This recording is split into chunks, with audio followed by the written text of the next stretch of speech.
Hello, everyone. Today we are going to talk about trauma-informed care, working with clients with trauma and mental disorders in the massage therapy office. I'm going to reference the textbook a little bit in this lecture, and when I do, it will be the Mosby's Fundamentals. We are using the 8th edition. All right, everyone. One thing to keep in the back of your mind always, always, always is that we take our clients as they are, and we very frequently have life events that influence our response to touch experiences. All right. Clients who have undergone painful and extensive medical interventions may have trauma associated with those, especially if it was a large surgery. People who have experienced touch trauma in terms of assault or maybe a car wreck are usually deeply influenced by those events as well. And people who have experienced isolation respond uniquely to touch. Take, for instance, one of the past lectures when we were talking about sexual misconduct in the office, and sometimes clients who don't receive any type of physical touch from other people other than to express romantic interest through sexual interaction very commonly mistake massage as an intimate experience rather than a therapeutic one. So please keep that in mind. People that are deeply isolated may be adverse to excessive touch or may mistake it for an intimate setting. People who grew up with excessive touch stimulation, all right, like if you've got a huge family living in a small house, you're constantly bumping up against each other, or an extremely busy city, or if you are a child that was squeezed a lot by aunts, uncles, grandparents, that type of thing, with or without your consent, those can develop certain touch responses as well. All right. Areas of a person's body that have experienced trauma, especially things like accidents or large surgery, carry more emotional charge and are usually more sensitive to the interpretation of touch. There are more details about this in chapter 4 of your book, but we're going to be covering the trauma-informed approach today. This is the understanding of and responsiveness to the impact of trauma and how we interpret it and treat our clients in the massage therapy setting. So, we are going to promote positive outcomes by emphasizing physical, psychological, and emotional safety, and enhance well-being by empowering individuals to define their needs and goals and make choices about their care and services. What does that mean? That means that we are going to pay attention to how their past experiences have shaped how they have come into our office today, and we are going to allow them to keep their autonomy and provide a safe space for care for them. A trauma-informed approach requires constant attention, caring awareness, sensitivity, and possibly a cultural change according to at least 4 basic principles. And that is realizing the prevalence of traumatic events and widespread impact of trauma. All right, even as massage therapists, if we deal with a lot of traumatized individuals, we can experience secondary trauma. There are a multiple types of trauma. There could be wartime trauma, there could be grief trauma, there could be assault trauma. There is a lot going on out there. Recognize the signs and symptoms of various types of trauma. You need to respond by integrating knowledge about trauma into policies, procedures, and practices in your office, and seek to actively resist re-traumatization. What does that mean? That means if somebody was mugged or assaulted and they were grabbed from behind, say in the attack, when they are laying prone on your table, you're not going to walk up to them and without warning put your hand on their shoulder to squeeze their trap. Okay, we don't do that. That is considered a non-aggressive touch for a lot of people. It's considered safe touch for a lot of people. For those who have trauma regarding that area of the body, that is not safe touch and you could re-traumatize them. So we need to be aware of, and we get this information in the intake process, but we need to be aware of things that could potentially harm or startle our clients. Right from the get-go in the intake, you need to be aware that most people have suffered some type of trauma. The focus is shifted away from asking the client, what's wrong with you? What are your issues, to what happened to you, without being prying. All right. We're going to empower them. We're going to provide them the choice with informed consent. We're going to collaborate with them. All right. Not only with them, but with their healthcare team, mental health workers, families, whoever they have invited into the circle of their care with you. You are going to provide safety for them, and you are going to be a trustworthy therapist.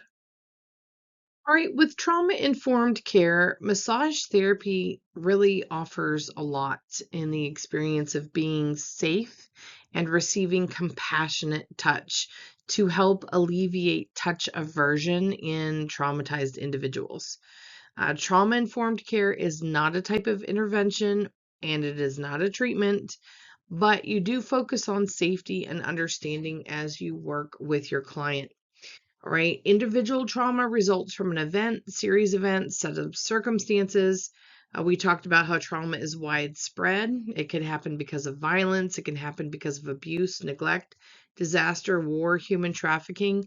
Almost any emotional, harmful experience can also affect the body and be a type of trauma.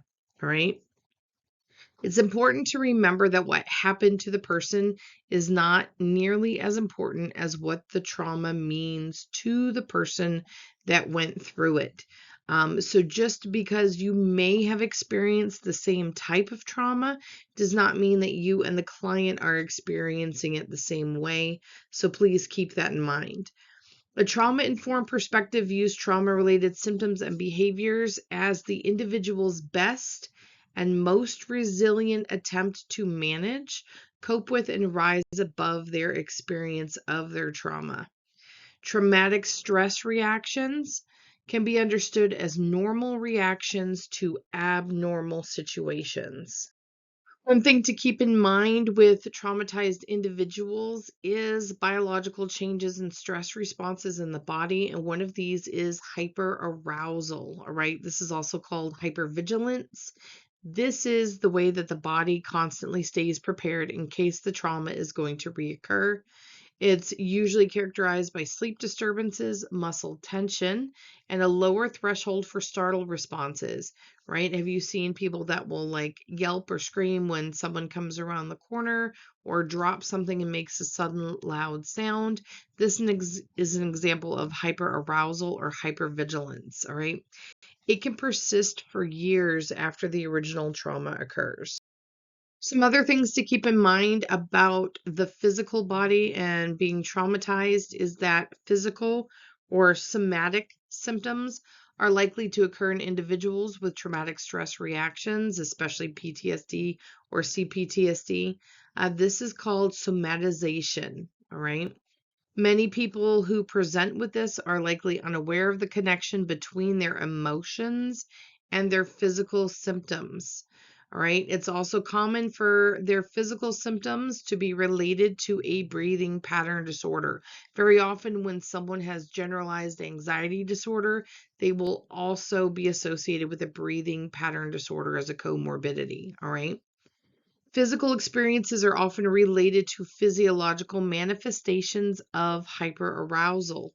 All right. Physical symptoms should not be discounted, and medical examination is necessary, not by a massage therapist, but by someone who can diagnose to rule out any underlying conditions.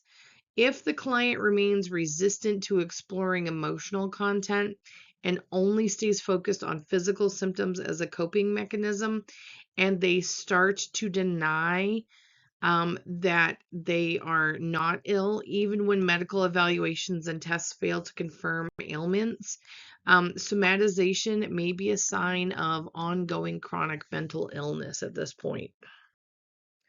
All right, when working with a client using trauma-informed, client-centered approaches, we are going to ensure emotional and physical safety. So how do we do that? We're going to focus on the pre-session, how we start, right? First impression is everything. We're going to make sure that we are getting full, informed, enthusiastic consent, and we're going to openly communicate with our client, all right? Our intake form is going to have discrete and optional questions on it, including check boxes, all right, stating, are there any past physical or emotional traumas you'd like me to be aware of to better support you? If they check yes, then you can talk about it, but do not pressure disclosure. Putting a checkbox often makes people feel less pressured than leaving an open blank. Then they're not feeling pressured to over explain the situation. If they do mention an assault, say, thank you for sharing that with me. Your comfort and safety are my top priorities today. Let's discuss how to make this session work for you. All right. You need to make sure that you are double checking on their boundaries. Like, are there any areas you'd like me to avoid? Would you prefer to keep clothing on for certain regions? Keep them in control. Let them know you can stop or adjust anything at any time. Would you like me to check in verbally, or would you prefer to signal with a hand gesture? Draping, make sure that you let them know, hey, I'm going to keep you fully draped except for the area being worked on. Let me know if you'd like extra layers or adjustments. So even if your client is completely covered with the drape, if you are just utilizing a single thinner sheet, sometimes that doesn't feel like there's enough coverage on the body, and they will feel better with an extra layer, even though the draping coverage is still the same. I know with general anxiety disorder and a couple of others, a weighted blanket is exceptionally helpful for this as well. Not only is it calming with the extra weight, it does make them feel protected and covered. All right, during the session, you're going to use trauma-informed massage techniques, but you're also going to pay attention to the atmosphere in the room. So, talking about the environment, the lighting should be a little bit softer and neutral rather than dim. Dim might feel scary to them. Music or silence, let them choose, but try to avoid nature sounds, like a loud, sharp bird chirping suddenly may startle them. Anything that sounds like a heartbeat, like steady drumming, could trigger them. The table setup, allow for extra space. They may feel claustrophobic in a face cradle, so you might want to adjust for no face cradle as well. Touch protocols, this is the one time that I would suggest not starting from the neck and shoulders, but rather from the feet up, so that you're not starting near vulnerable areas like the hips or the chest or the throat, the neck, these areas. We're going to start low. The feet are less likely to be triggering and will allow you to introduce yourself to the body. Use broad, predictable pressure, no sudden touching out of the blue, and no feather-like strokes that might feel like tickling or like an untrustworthy touch. Avoid restrictive holds, like when you pin a limb down to anchor it in order to do stretching of another part of the limb. Do not do this with folks that are suffering from traumatization. Obviously, no internal work unless you're requested and you're certified. And only then you probably doing some TMJD work and nothing else.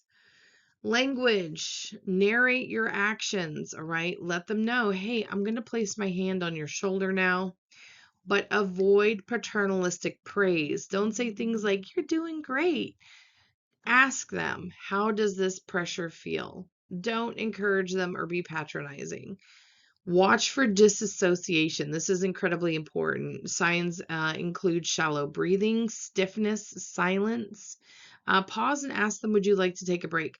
I know that when I do MBLEX study sessions, one of the main things that they notate for disassociation is going to be a distant look in the eyes. If they're prone, you're not necessarily going to see that, or if their eyes are closed, you're not going to see that either. So do pay attention to their breathing or how stiff they are, or if they've stopped responding to you. All right, after the session, debrief them, ask if there's anything that they would like to adjust for next time. Normalize any reactions they might have had. Sometimes they feel emotional afterwards. Let them know that's completely okay. And if they're receptive to it, offer referrals to therapists or support groups if you have that information. Don't ever probe them for details of the assault. Don't touch them without warning, even for energy work, although energy work is usually hands off. And don't take it personally if they decline certain techniques or future sessions. All right. If a client becomes triggered during the massage, pause immediately. Reorient them. Let them know, hey, you're in the massage office. It's 3 o'clock. You're safe here. Offer choices. Would you like to end the session, take a break, or continue with adjustments to the technique? All right.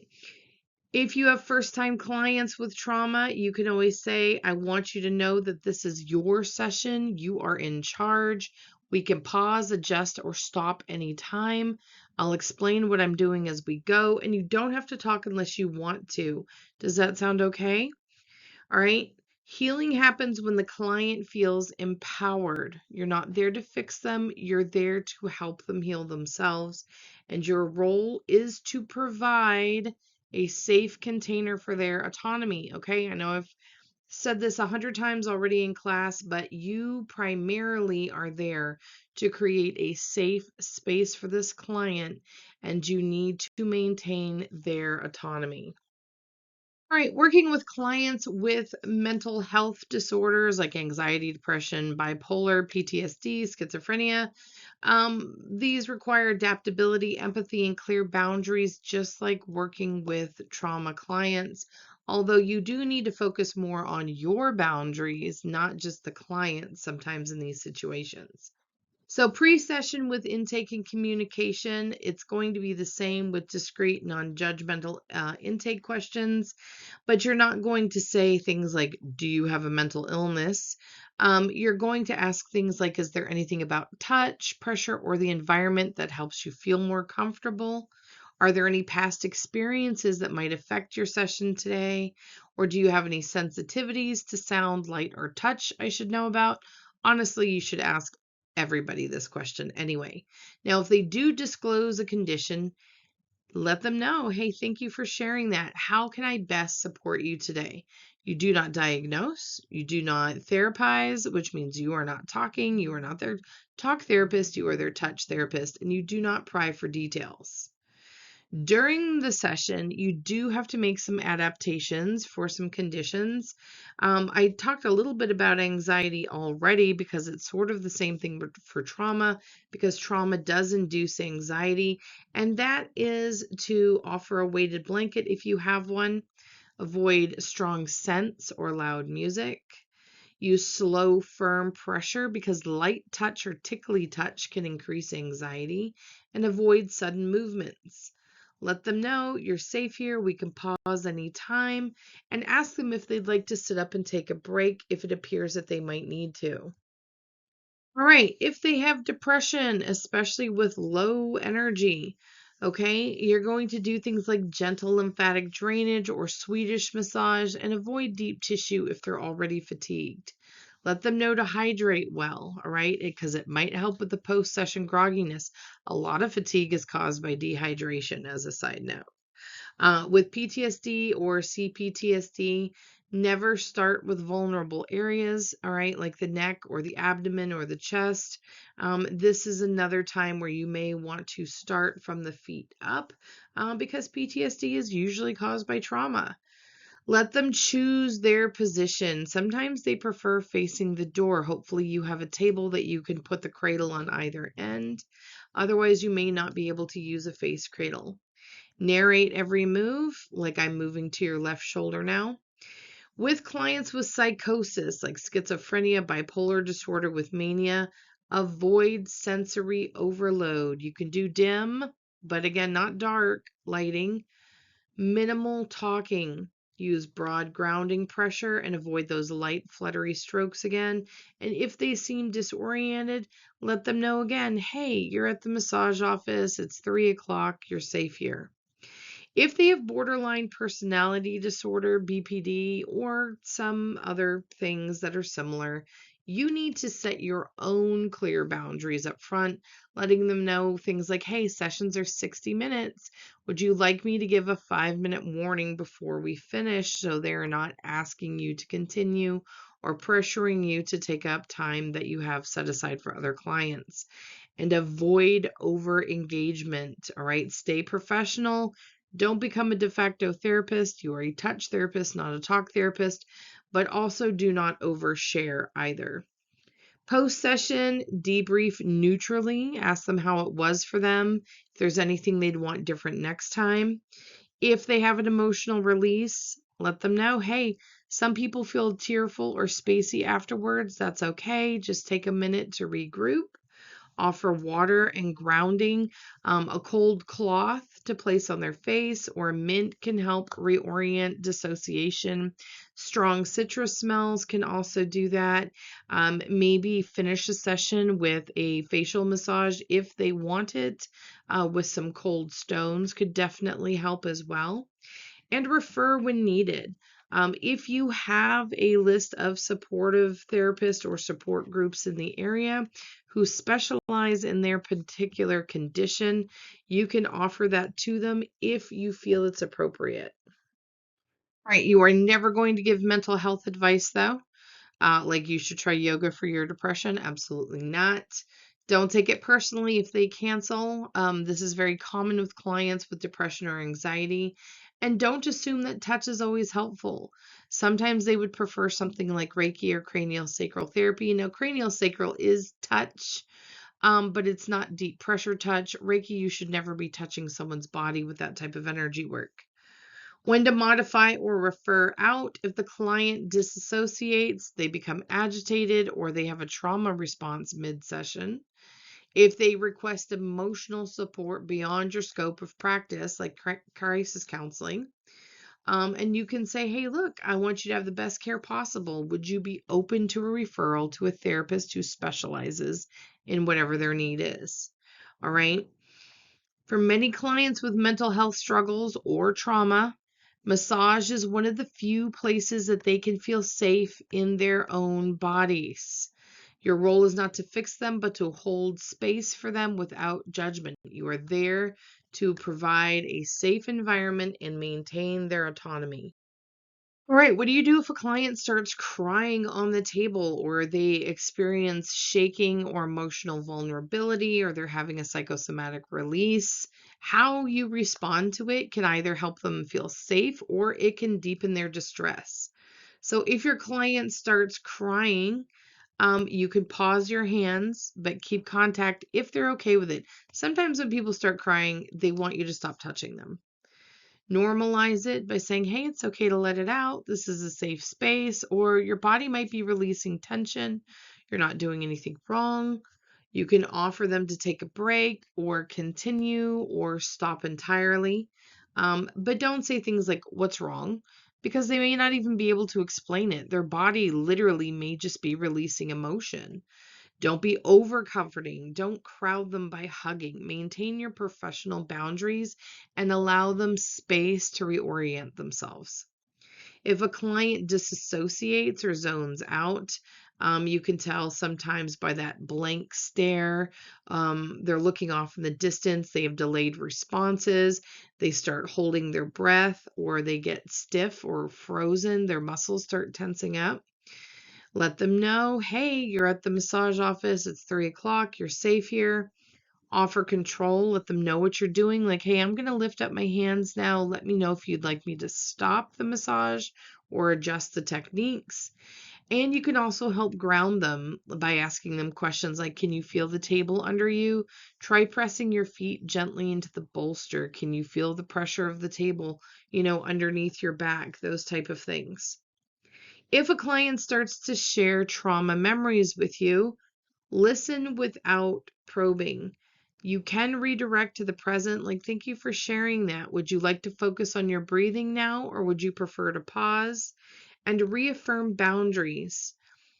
You don't need to explain anything as an example here. That might be a little intense. You can say your comfort is what matters, But if hearing this is crossing your boundaries and making you feel uncomfortable, you need to redirect them to what they're feeling in their body in the present in the massage therapy room.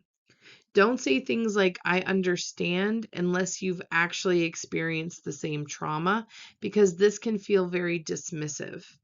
Offer therapy is something that you absolutely cannot do. Like, have you tried EMDR?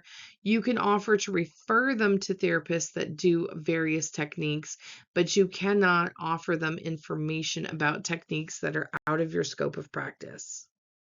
All right, if a client has a full-on panic attack, you need to stop touching them immediately, help them sit up, ground them, offer them water or a cold cloth, let them breathe, let them know that they're safe and that you're going to give them space. If they start apologizing for being over emotional, respond with validation. Let them know there's no reason to apologize. Your body is processing and that's okay. This is your time. Take your time, in order to process and feel this. After you have finished the session and they have finished releasing these emotions, you can debrief them by saying like, hey, how are you feeling now compared to when we started? Or aftercare, drink some extra water today and be gentle with yourself. But don't say things like your shoulders held grief. All right. Say things like your shoulders seem looser. How do they feel? Don't assign emotion to it or emotional release to a body area. Stay within your scope of practice and ask about muscular tension, physical tension, pain levels, those type of things. All right. Let them know, and again, ask, would you like a referral to a counselor who can support you between our sessions rather than offering advice yourself? It's okay to remain silent, okay? You can't fix their emotions and you cannot give them advice, but you do hold space for them. You are their safe environment. Stay within your scope of practice. You are a safe container, but not a therapist. And you should always document incidences, all right? So client teared up during scapula work, preferred to continue, but next time when you're glancing at your SOAP notes and you know that you're going to work on this client again, you can be prepared when you're doing shoulder work for the next time. All right. When your client has an emotional release on the table, that's often a sign of trust. Not that you did something wrong. And then when you respond with calmness and clarity, you can help clients reclaim safety in their bodies. All right. When you are creating your intake form for clients, in order for it to be trauma informed, there's some things that we should make sure that we have on there to identify potential triggers, but also maintaining a respect for their privacy. All right. Obviously, you're going to have the basic information like their name, their pronouns, contact information. Definitely include emergency contacts in that. You're going to want to know their medical history, any injuries or surgeries, chronic conditions, and medications, all right? Medications that might affect sensitivity to touch or pressure, and chronic conditions like fibromyalgia that could affect the sessions. You could put questions about trauma and mental health on there, but make sure that it is discreet and it is sort of generalized to make sure that you're taking the best care of your client as possible, such as stating, are there any past physical or emotional experiences that might affect your comfort during massage? Are there areas of your body you'd prefer I avoid today? Do you have any sensitivities to touch, scent, sound, or lighting? Or would you like me to narrate what I'm doing or prefer minimal talking? Also ask them about their session preference. The pressure. Do they want light, medium, firm, or adjustable as you go? Draping. Do they prefer standard draping or do they want extra coverage? Do they need that extra weight to feel protected? Positioning. Do you have any discomfort laying face down, face up, or on your side? All right. And make sure you have ongoing consent during the session. Let them know I'm going to check in during the session, but you can always say pause or stop without explanation. And this is really important to include the without explanation. If you just tell someone, hey, you can always tell me to stop or pause, If they are someone that does not advocate for themselves very well or is nervous about speaking up, they may not do that. But if you let them know, you can say stop at any time. Please tell me to stop, and there's no explanation needed. You can tell me to adjust and why you'd like me to adjust, or you can just tell me to change it without any explanation. I don't need to know the reason.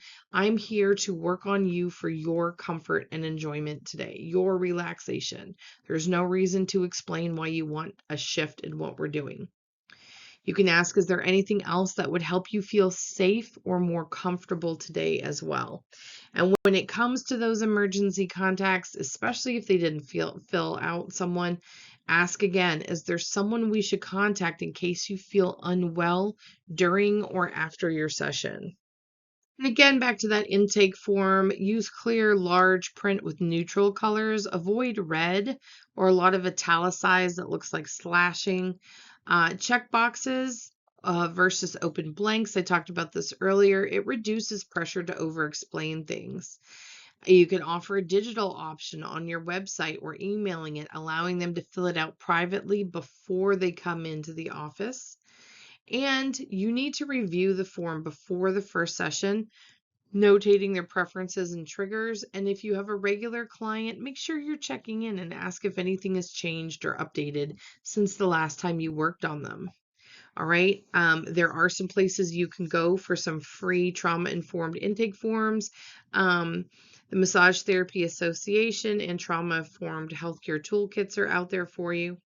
Remember, a trauma-informed form is not about diagnosing or even asking for a diagnosis. It's about collaborating with your client on their sense of safety. The more agency or autonomy that the clients have, the deeper the healing that they will be capable of. All right, so what happens when we have a client who ends up having a mental health crisis? All right, whether that's active psychosis, they become violent, or they have suicidal ideation. How do you respond ethically and legally while maintaining professional boundaries and both client and your safety? All right, one of the first things you can do is prevention. You can start with staff training, making sure that everyone has mental health first aid or nonviolent crisis intervention training. You can potentially role play scenarios to be prepared. In your clinic, you can have panic buttons in the treatment rooms that sends a silent alarm to the front desk. You need to have secure exits for the staff. Do not have a dead end in your treatment rooms without a way to get out. Emergency contacts should be posted visibly, the crisis hotline, security numbers, the police, whoever you need. In your intake process with clientele, flag high-risk clients in your booking system or on the SOAP notes. Notate things like needs extra support. If they are known for severe conditions like schizophrenia with paranoia, Parkinson's psychosis, things of that nature, schedule only when 2 staff members are present. All right. When you are doing your intake form with them pre-session, include questions like, are you currently experiencing any mental health challenges that might affect your session? The clients may not let you know, but phrasing it neutrally sort of gives them a little bit of an extra chance of responding, especially without any stigma attached to it. If they do disclose that they might be having a mental health crisis, assess the risk calmly. Say, hey, thank you for sharing that. Are you feeling safe and grounded today? Or do you have a therapist or support person you'd like me to contact if needed?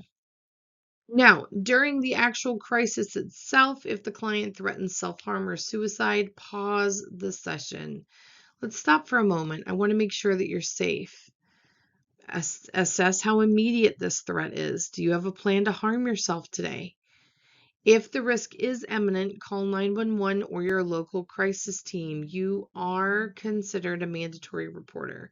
If risk is non-urgent, contact their therapist or emergency contact. Document, always document. Client stated, I can't go on, I want to kill myself, whatever the phrasing may be. Crisis team notified per protocol. If your client becomes aggressive or violent, create space, step back, open the door, move to a neutral area. De-escalate. Speak softly. Hey, I see that you're upset. Let's take a break. Avoid direct eye contact, which could be seen as aggression or touching. Call for help. Use a panic button if you have one, or a code word. Like, can you check the schedule at the front? All right. If unsafe, leave the room and call security or the police. And always document. Client threw a lamp at 2:15 p.m. Police called, no injuries. Client experiences a psychotic episode, all right? Reduce stimuli. Turn off the music, dim bright lights. Ground. Let them know, hey, John, you're at the massage clinic. It's 3 p.m. Avoid logic debates. If they're arguing with you with delusions, like they're calling you a spy, don't argue with them. Offer support. Would you like me to call someone to get you home? All right, after the crisis response, if the client becomes hospitalized, follow up with a brief, empathetic message. Hope you're getting the support you need.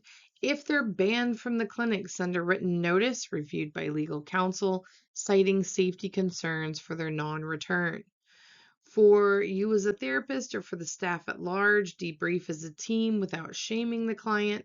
Offer counseling if staff are traumatized. If you're in a large setting like a spa, update protocols if gaps are identified. Identify things that could have been done differently or better in case it ever happens again.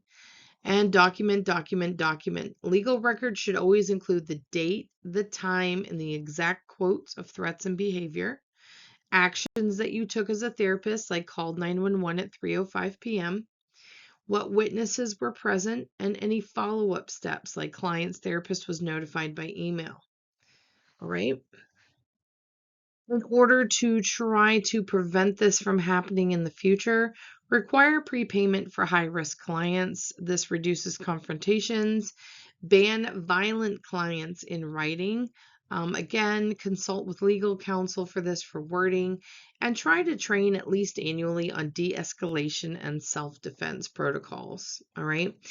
You could say, for everyone's safety, we can't continue working together. Here are referrals to other clinics better equipped to support you if you have to ban them from coming back.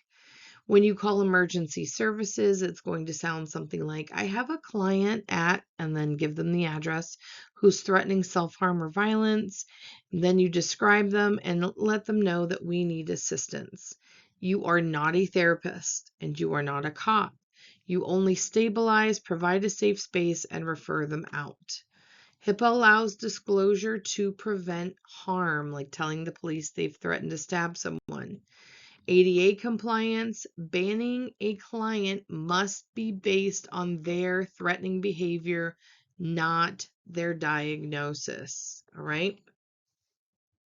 And last but not least, make sure that you learn to recognize red flags concerning behavior in your clients. This could be repeated threats to harm themselves or others, either verbal, which is going to be the most common one, or written. If they start exhibiting paranoia or delusions or accusing you of things like implanting devices during the massage. If they have aggressive body language like clenched fists, they're constantly invading your space. They are glaring at you for extended periods of time. If they have disorientation or inability to consent, like they're under the influence of drugs or alcohol, or they seem to have mentally checked out, you need to try to reorient them. If that is not possible, end the session as soon as you see this red flag for your safety. All right, guys, that's all I have for you today. Just please remember, most clients with mental health challenges will not become dangerous in the office, but having a plan for the 1% who do ensures that you're going to be a little bit safer. You need to prioritize your safety over politeness.